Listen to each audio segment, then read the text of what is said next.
Hello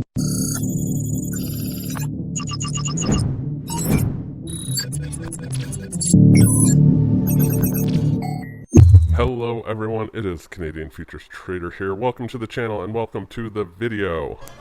Gotta get more followers. If you are not already, be sure to subscribe, turn on those alerts, be notified every time I put up a brand new video. Today's video, I'm going to be covering a very specific topic. I'm going to be covering the Earn2Trade Progression Ladder, also known as a scaling plan that you might see with some of the other trader evaluation programs. Just going to talk a little bit about what it is, how it works, pros and cons, and we'll go from there. So let's get started. So first things first, looking at the Earn2Trade. And again, I mentioned I'm covering this for Earn2Trade, but the same kind of logic applies for some of the other programs which have a progression ladder / scaling plan. If we scroll down to the gauntlet mini types or evaluation types, you'll see one of the rules. They usually, all the different companies list out kind of the high level rules that they have. And one of the rules you'll see right here is follow progression ladder. And as soon as you hover over it, you see this little box pop up. The maximum number of contracts a trader can have open at any given time on their current account balance.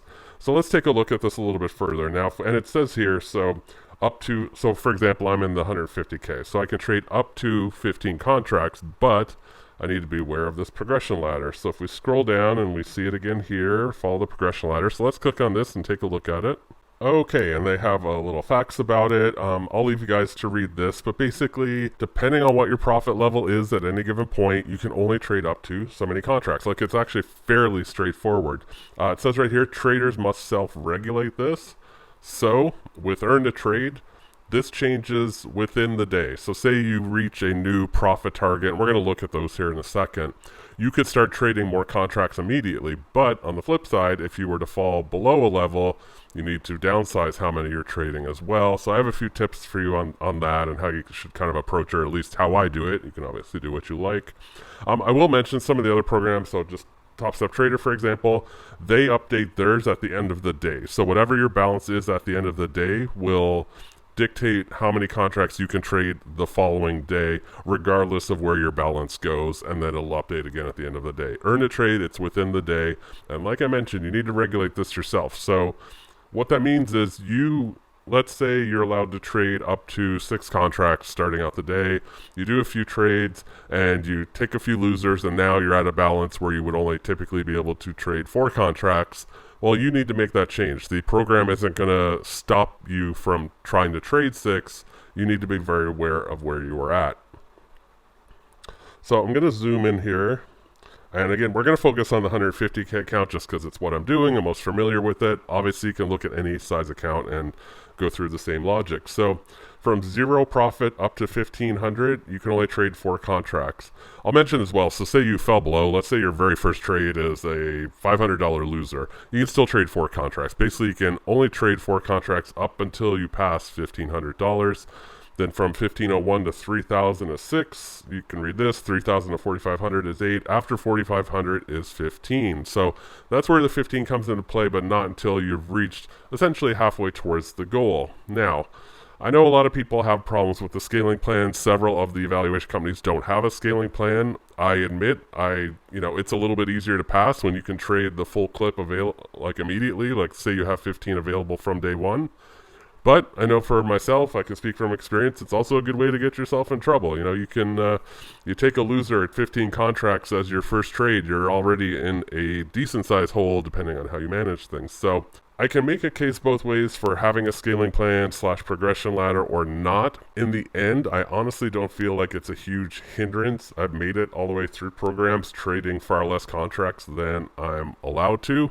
Actually, I remember it wasn't too long ago somebody commented to me. They said there's no way I could pass only trading, the lesser amount of contracts. And I mean, some of it depends on what product you trade as well, right? If you're trading the micros and you're limited to 4 contracts, yeah, I mean, it's gonna be a tough go. But if you're trading the treasuries, well, it's not so bad. So it really depends on your contracts. And this is one of those deciding factors. You have to decide, is this an important feature for you to have or not have? One thing I will mention to kind of put this in kind of the plus side is regardless of the rules during the evaluation phase for any of these companies, from what I've seen, they all have scaling plans on the funded side. So you might be able to breeze through an evaluation because you got the full clip available to start with.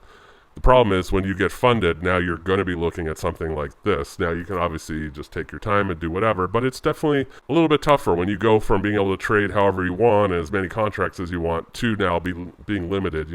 Imagine you just went through this whole evaluation, for example, with 15 contracts. You get funded, terrific, and now you can only trade 4.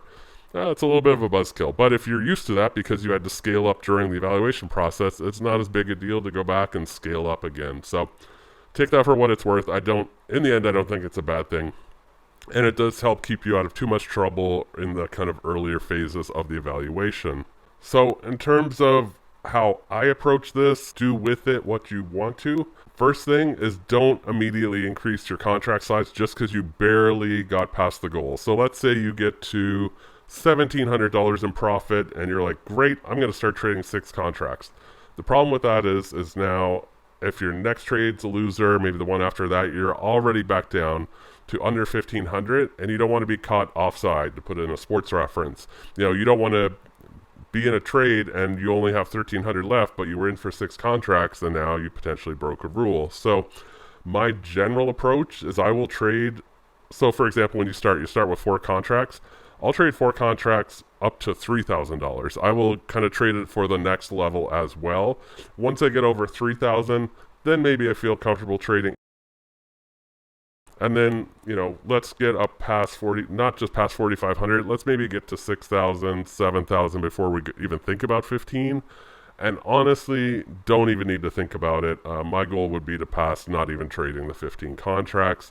Quite honestly, if I could pass trading the 4 contracts, I think that's great, because then as well, hey, when you get that funded account and you're trading at 4 contracts, it's second nature. You've already been doing it the whole time.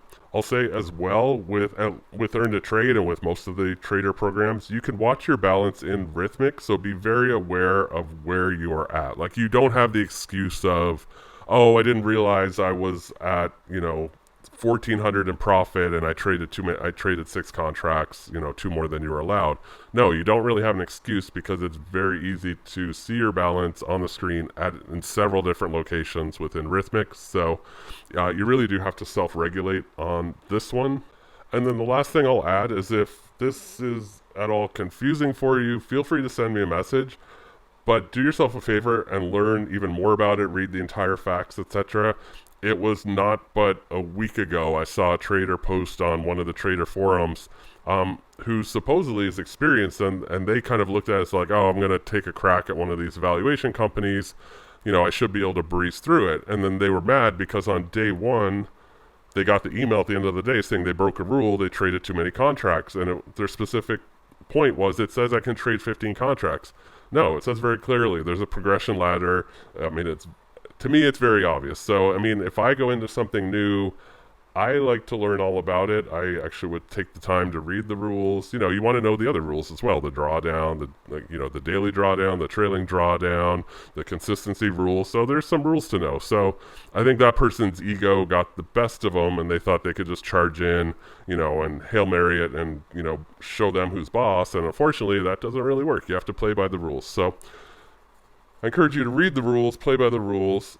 I'm going to leave it at that, guys. I mainly just kind of want to touch on the high points of what a scaling plan is, how it works, the fact that you do need to self-regulate yourself, and really emphasize the fact that on the funded side, you're going to be dealing with a scaling plan. I think a lot of times people jump in these programs and they evaluate them only based on the rules for the evaluation phase, and what they don't realize is that once you get funded, there's still rules. You don't just get cut loose, with a 150K account and do whatever you want. No, there's still rules on that side as well, and that goes for any of the programs. So I will leave you with that, guys. Thank you so much for watching. Feel free to reach out with any question. I'm always happy to try and explain things for people or guide them, in the right direction when it comes to these trader evaluations. It's the whole purpose why I started this channel.